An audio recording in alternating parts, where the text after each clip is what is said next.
Our main speaker for tonight is Russell B.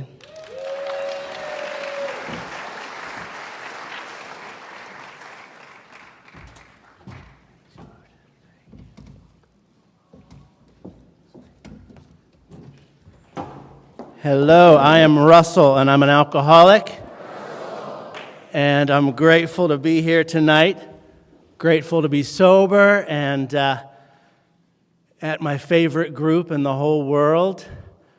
I want to thank Yuko for inviting me to speak tonight. She found me a few weeks ago. She called me and said, "When are you coming to LA again?" And I was like, "I'll be there the first week in July. I've got like 3 days. I've got to pack my mom's house, load it into a pod, and we're flying to Florida." She said, "I have one more thing for you to do. Come here on Wednesday night." So here I am, but I'm grateful. I'm honored. I love PG. This is where I got sober. My sponsor is Keith P. here. I got to finally meet Kiko and Kira, and I'm blessed. I'm happy. I'm grateful. So I'll tell you a little bit about me. I am from San Pedro, where the 110 ends and life begins. I grew up there. I went off north to college. I studied biology in college, which I have no idea why. But I did some plays. I did some plays in college, and this college professor said to me, "Hey, you're pretty good." So I knew what that meant. I'm going to be a star. So I moved back to LA, and I was going to be a star. It was a done deal. Just needed some time, and so I started doing what every budding star does. I started waiting tables. My first job was at the old spaghetti factory on Sunset Boulevard. And man, if you are a budding alcoholic, waiting tables is a great job because you end every shift tired, you got a pocket full of cash, and you're surrounded by people who hate their life. So we drink, you know. I remember just hanging out in the parking lot of the old spaghetti factory after work with the cooks and the busboys. I'd buy a 40, and we'd smoke these P-dogs, they were called, which is like a marijuana cigarette with some crack sprinkled in there. Oh, that felt good, you know. When I got sober here, Don L. was a speaker here a lot. He was a part of this group, and he used to share. He shared that drinking gave him hope. And I related to that so much. I was like, that is exactly what it was. Because I hated being a waiter. You know, I wasn't a waiter. I was a star. And no one knew it, you know. I was a horrible waiter. I didn't care about you and your spaghetti or your salad. You know, it was like, just get out of my way. And but when I was sitting back there in the parking lot, drinking my 40, smoking my P-dog, life was great, you know, because tomorrow was going to be awesome. Tomorrow, I was going to get that phone call, you know. Tomorrow, I was going to get a job. Tomorrow was going to be amazing. So let's drink tonight, you know. So I drank. And living in LA, I drank and I drove. You know, I drank and I drove and I drank and I drove. And I thought I was pretty good at it. I thought I was pretty amazing. And I got pulled over a couple times, and I passed their sobriety test, you know, which only made me think, I really am good at this, you know. And I was good until one night I passed out and I hit a cop car. And I came to with the police knocking on my window, and he's like, "What happened here?" And I was like, "I think you're going to have to ask him." I have no idea, you know. And so I got my first DUI in '98, and the judge sentenced me to 26 AA meetings, you know. And I was offended. Because I knew what he was implying, you know. I'm not an alcoholic. My grandfather is an alcoholic. He is a bald, toothless guy who lives like in an old house in Georgia, and he eats food out of a can, and he calls us up drunk, and he just rambles. He was an alcoholic. You know, I was a star, you know. But I went to your AA meetings, and I sat down. The first meeting I went to was at 26th and Broadway, and I used to pass that house. I used to wonder who these people were, like sitting out there with their styrofoam coffee cups and stuff. And I found out that they're us, And I showed up. I showed up late. I sat in the back. I didn't want to meet any of you. I didn't want to be your friend. But I sat back there, and the lights went down, and people started telling their stories. And man, they were hilarious. You guys are crazy. I remember one story this woman shared that she came to in an apartment that she didn't know where she was, right? And it wasn't the first time for her, so she knew. She grabbed her stuff, and she started sneaking out. She snuck out of the apartment, and she was down by the pool, and then someone called her name. And she found out that she had moved there 2 weeks earlier. I was like, oh my God. And I went home and I told my roommates this story. I don't know if you ever tried to tell a normie one of our stories. They don't think it's very funny, They're like, that's not funny, that's sick. But I didn't realize then I was relating to her story, She was telling my story, I was relating to it, but it didn't matter. I finished my meetings, and like it says in chapter 3, I said, thank you very much. This is great information. You guys are crazy. You should stay here. I'm going to be fine, And I was fine until I wasn't fine, About a year and a half later, I had managed to not drink and drive anymore, and I was good. But then one Friday night, I was buzzed, and no one wanted to hang out with me, so I got in my car, and I drove to a bar, and I had a great time. I drank all night long. I was driving home by myself, great driver, listening to the Chili Peppers, City I live in, city of angels. And there was this, tow truck parked sort of kitty corner, and I swerved to avoid it, and I heard this and I thought, well, I better check that when I get home, and I just kept driving. And these lights came behind me, the tow truck and another car came up behind me, and they kind of cut me off. And this guy got out of the car, and his arm was bleeding. And I was busted, I got arrested for a felony hit and run. And,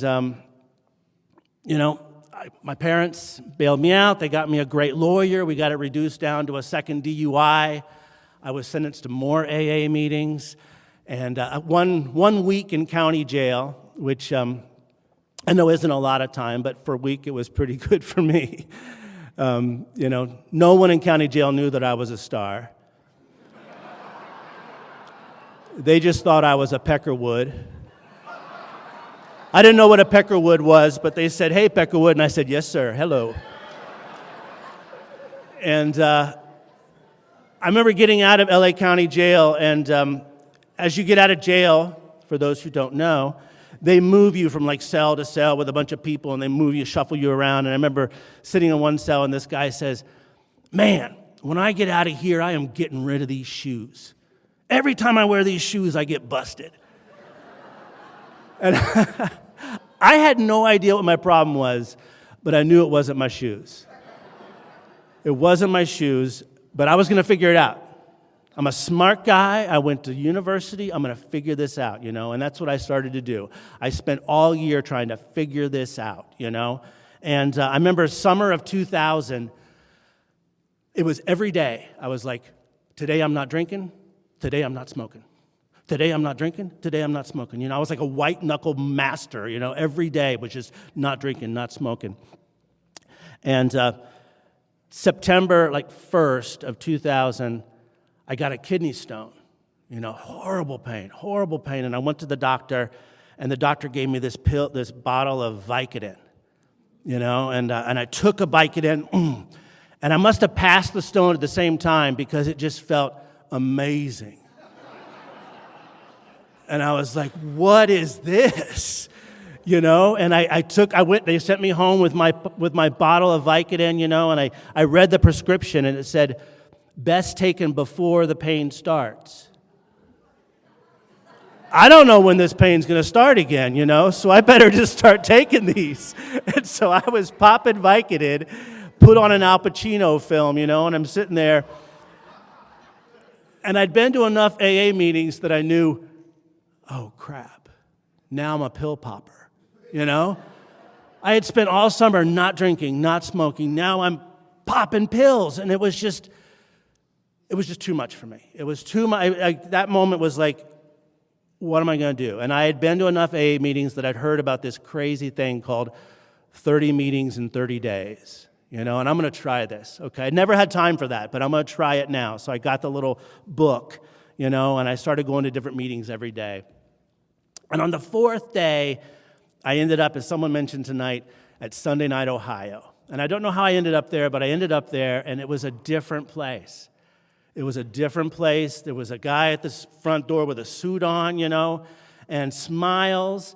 And all the meetings I've been to before that were like people sitting around going, life sucks, but I'm still sober, you know. And it's like, God, this is me. This is my life now forever. And I couldn't take it. But I got there, and it was different. And over by the cookie table, I met another actor, you know. I had seen him on auditions, and I'd seen him on television. He was doing pretty good, and so I could talk to him. So I said, hey, you know, remember me? He didn't remember me. He didn't know I was a star.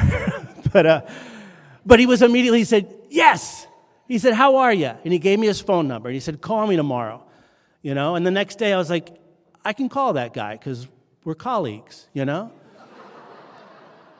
So I did the AA call, you know, where it's like, hey, you gave me your number last night and told me to call you. So I'm doing that.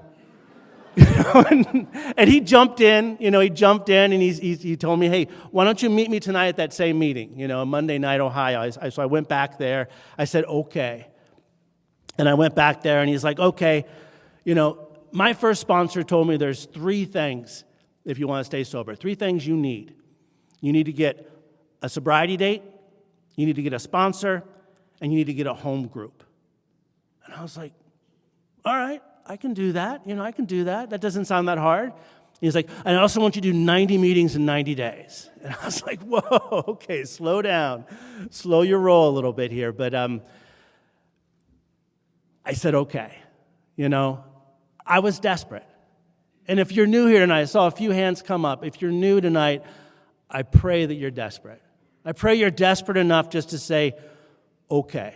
Because that's what I said. I said, okay, I'll try this. So I started doing 90 meetings in 90 days. You know, and in this group, I started doing 90 meetings. I came to the Wednesday night meeting, and some guy named Ashok, you know, got in my face. And he's like, hey, do you have a job here? And I was like, no, I have a job outside of here. And that's fine. You know, I have enough job. And he's like, no, we all have jobs here. Well, I don't, you know. I remember the next day calling my sponsor, Tom, and I was like, Tom, I can't go back to that meeting. You know, everybody's in my face. And he's like, everybody? Well, no, this one guy was in my face. And he's like, well, why don't we go back to the meeting and just don't talk to that guy? All right, I'll try that, you know. And Tom was perfect for me. You know, you always end up with the perfect sponsor for yourself. You know, Tom was perfect for me because he was able to talk me through some of my BS in my mind, you know. He was able to keep me going. And he did it with love, you know. And I started doing that, and I started to get those jobs, you know. And PG, they trick you. Because I was doing 90 meetings in 90 days, and I started to get some jobs. Turns out the jobs are for a year. So I had to do 7 meetings a week for a year, you know. But those jobs, they saved me. I remember Friday Night Men's Stag. I never liked that meeting. I didn't like all those dudes next to each other and talking and stuff. I always had some reason to not go to that meeting, but I had a job there. You know, I had to sweep up cigarette butts after the meeting. And I knew the guy who handed out the brooms was very judgy. You know, and I knew that if I wasn't there, he was going to think I was drinking, and I don't want that to happen. So I had to show up to get my broom, you know. And I showed up, and I was very serious about sweeping. You know, if I swept an area and you were still smoking there, I'd say, don't drop that there because this area is done. I did my job. I did my job, and I showed up every day, and I showed up to meetings. And it wasn't easy. My first year was not easy. It's not easy to be sober every day and to just go to meetings and go to work. I had a part-time preschool I was a preschool teacher part-time, still going to auditions. And then on the weekends, I was a children's entertainer. I was a clown. And I had gotten my license back, but part of getting my license back is I had to get a breathalyzer in my car. And so I had this British woman who would say to me every time I'd put my key in the car, "Please provide a sample." And I had to blow in my car. And I remember one Saturday coming out of a gig, sitting down in my car and taking off my little rainbow wig, and the makeup was just streaking down my face. And I put the key in the car, and it says, "Please provide a sample." And I was like, oh, God, my life sucks. I'm a drunk clown.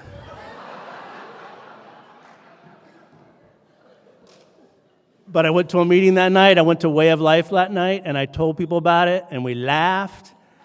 And we laughed, and we kept going, we kept going. That's what we do here. We keep going together.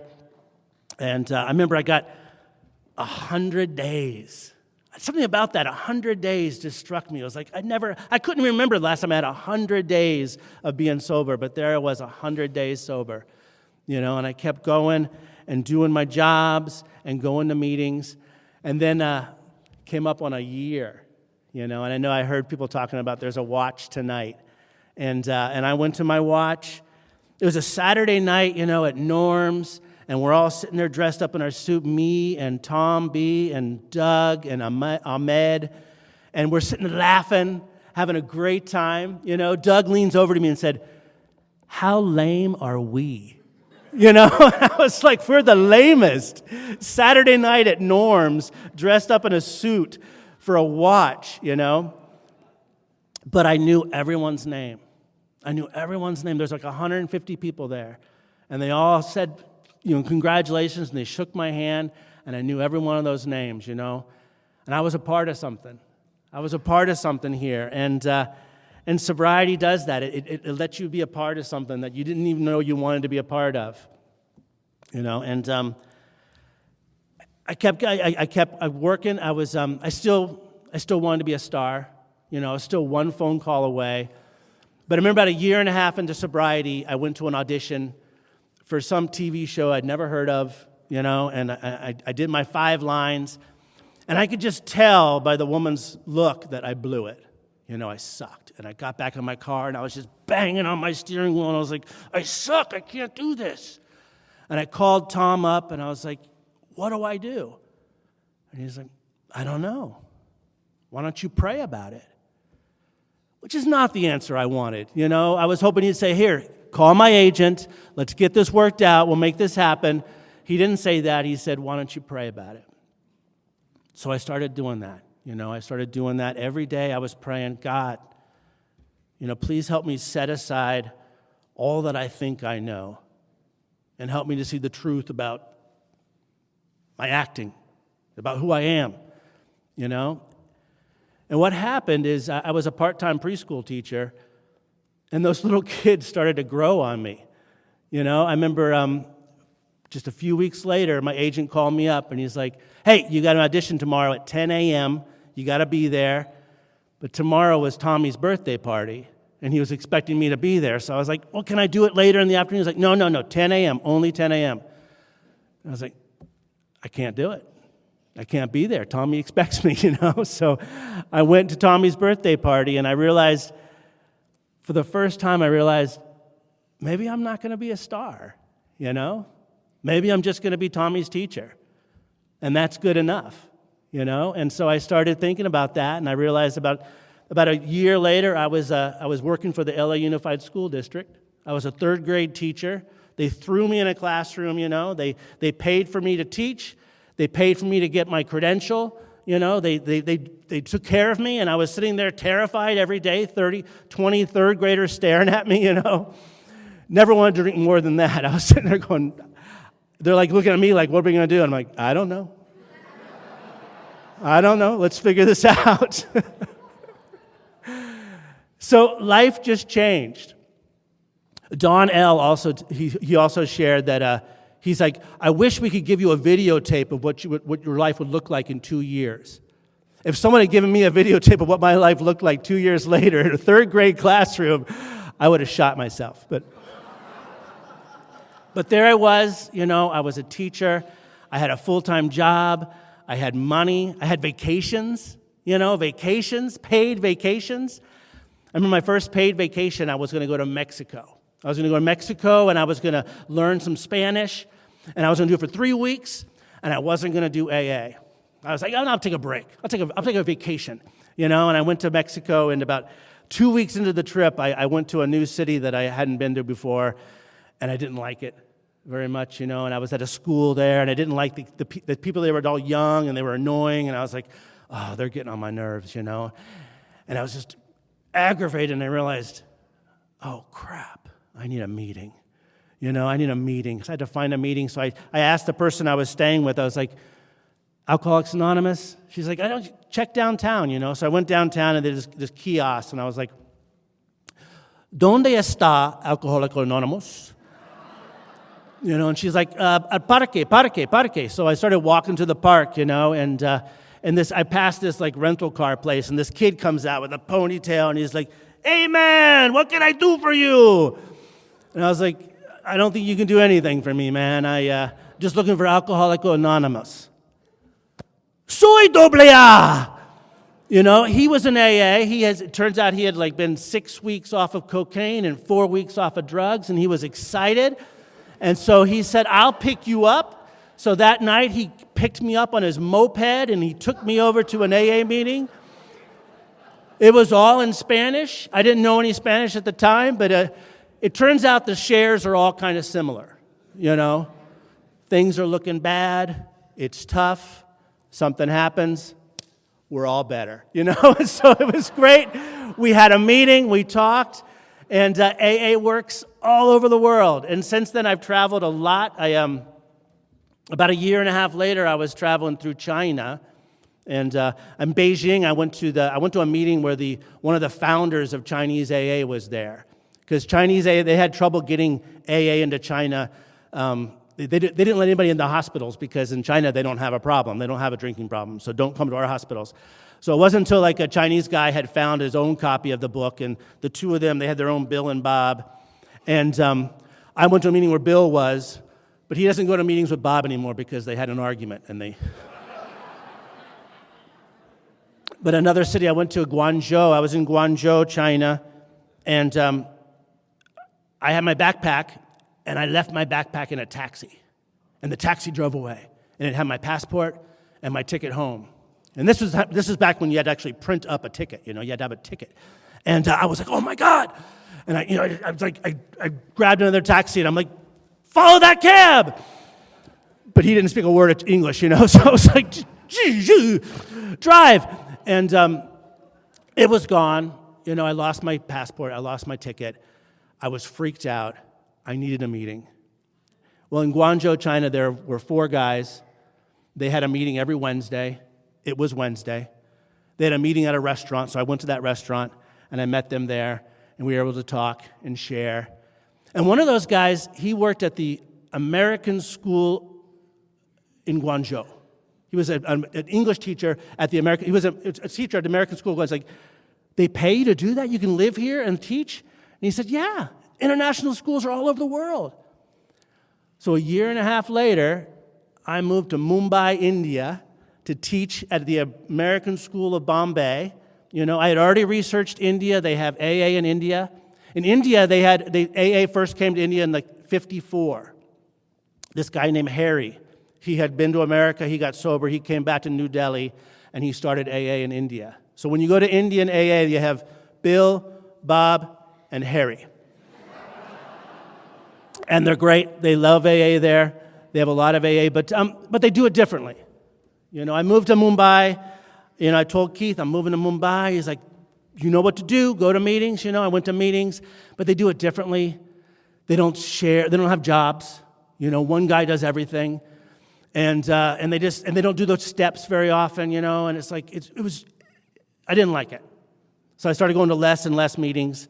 I was going to like one meeting a week, one meeting every 2 weeks, and I came home that Christmas, and I remember sitting down with Keith and saying, I don't know, man. I'm going crazy.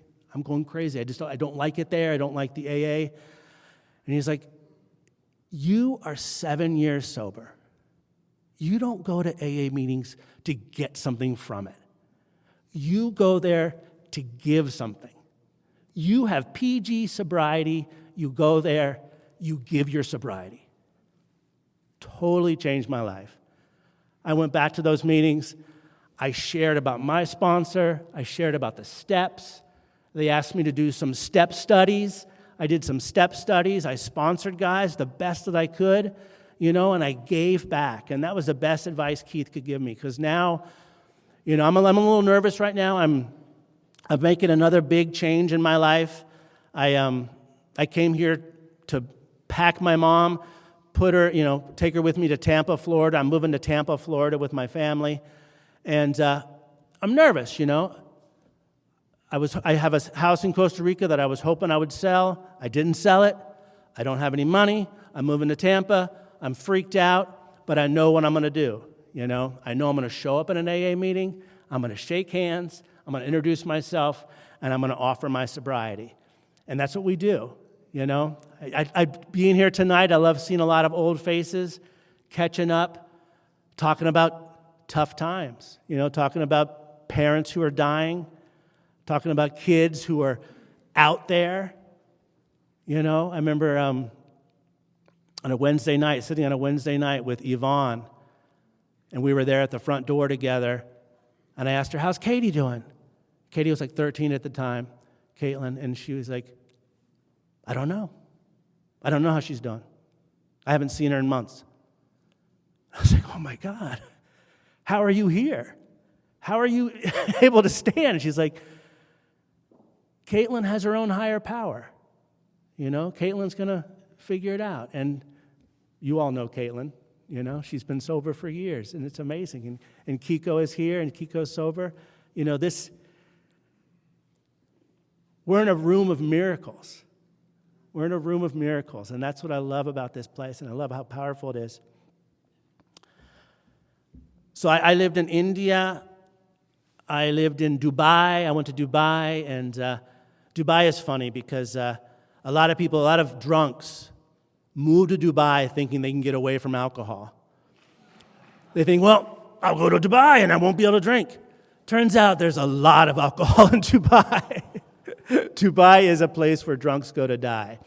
But we also got a lot of newcomers in our meetings there, So I did a lot of sponsorship in Dubai. I did conferences in Dubai. And then after that, I moved to Costa Rica. And I've been in Costa Rica for the past 10 years. And, I had a tough time with relationships. I got sober. I did a lot of great things, but I just couldn't have a relationship. And I had to do, we have the AA program, but there's also other programs, other 12-step programs. And so I had to do some graduate work.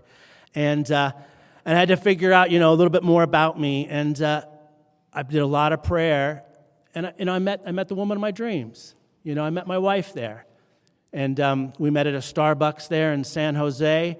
And just, sometimes you're just at the perfect time in life. You're ready for each other, because she has 8 brothers and sisters.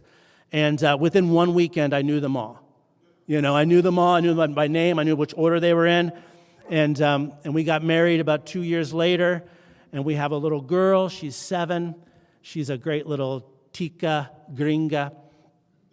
She speaks fluent Spanish and fluent English, and she's amazing. And for her, we're coming back to America. We're going to move to Tampa, and put her to school there, and we're excited, And AA is provided me all of that. So if you're new here tonight, just jump in. That's what I did. I gave rides whenever I could. You know, I remember the Midnight Mission guys used to love to make fun of my car. Midnight Mission. I'd get in my car and I'd blow in my car and they'd just laugh and they'd laugh. And I'd say, I don't think you have a car, man. And they go, yeah. I remember giving my first homeless guy a ride home. We used to have homeless Ray come around here and Ray say, hey, man, give me a ride home. And I'd be like, all right. You know, and I was in my mind, I'm like, this guy's going to ask me to stay on my couch, and it's not happening. You know, I know I'm not supposed to say no, but I'm going to say no. It's not going to happen. I'm going to say no, and I'm driving, you know, and he's like, I'm right there, man. And he's like right next to the 7-Eleven. There's some bushes there, and he gets out, and all right, homeless Ray, he's home. You know, just, it's... People talked about Mountain High. Oh, my God. I did Mountain High. I brought a little bit of my acting skills here to Pacific Group. The first Mountain High, they have a talent show at Mountain High. So I was gonna write something for the talent show, you know. And so I wrote this guy called the literature guy, who was he was a very over-enthusiastic literature guy.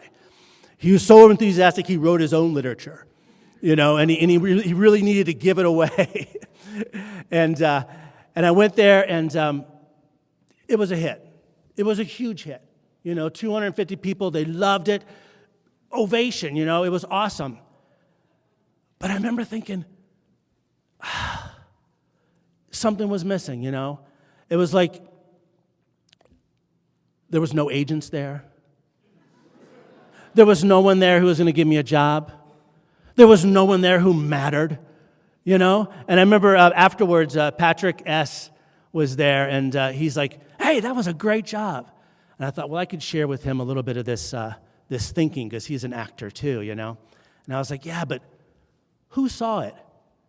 And he said, are you serious? I was like, yeah, who? I mean, it didn't matter. He's like, keep coming back. Keep coming back, you know.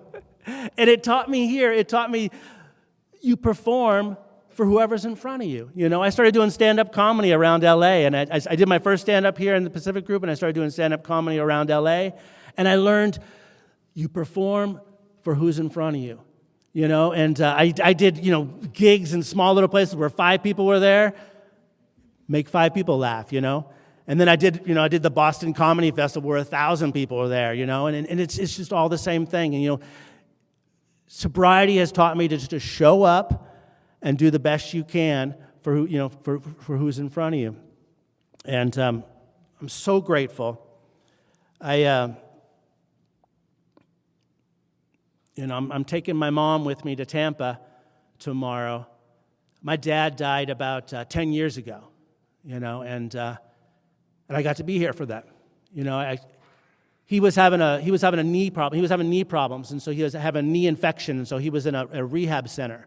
And I was in Costa Rica, but they called me up and said, you know, he's in a rehab center. He's tough. I was like, I'll be there. I'll be there in 2 days, you know. And I showed up because that's what you guys taught me. I showed up. I was gonna help my mom while he's in the rehab. We're gonna do it.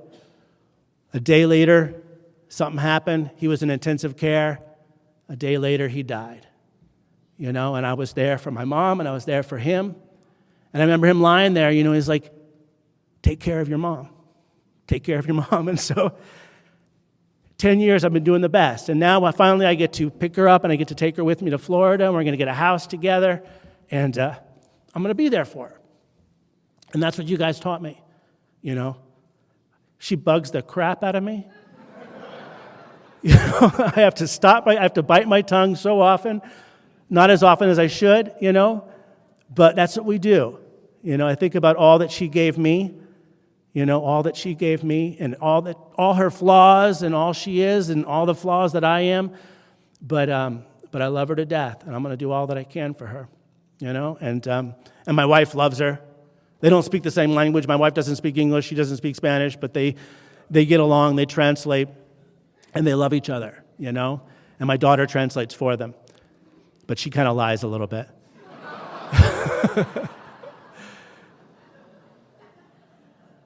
So I think I'm here tonight just to say thank you. Thank you to AA and to all of you for teaching me everything. You know, Keith, I haven't been a good sponsee. I don't keep in touch very often, you know, and Keith knows that. He's like every few weeks, he's like, hey, are you still alive? I'm like, yeah, I'm still alive. But and we talked about it, you know, and I know I need to show up in Tampa. I need to get to a meeting, and I need to find someone who has something that I need, something that I want. I need to ask them to be my sponsor. You know, I need to get connected. And that's what I'm going to do, and that's what you guys taught me. You know, PG has, you know, it's famous all over the world. Everyone knows about PG, and a lot of guys in Costa Rica was like, oh, you're from PG, Clancy Eye in the sky, yeah? And I'd tell my Clancy stories. He was you know, he yelled at me once, and I was very proud of that. I was in the musical, the Christmas musical, you know, so we had to do the harmonies and stuff, and I was in the back, and we were trying our little harmonies. He's like, stop! You sing! And he asked me, you sing! And I sang. He's like, all right, you, don't sing. Mouth it! All right. So I say, Clancy yelled at me. So, you know, he's missed here. And this group is amazing. If you're new, you probably don't know where you are. You probably don't know what's going on here. But this group will just grab you and hold you and teach you everything you need to know. I see a lot of faces here that have been around for years, 23 years. My sobriety date is September 2nd, 2000, so I'll come up on 25 years here in a month or two, and I owe it all to PG. So thank you guys for being here. Thank you for letting me share, and God bless you all.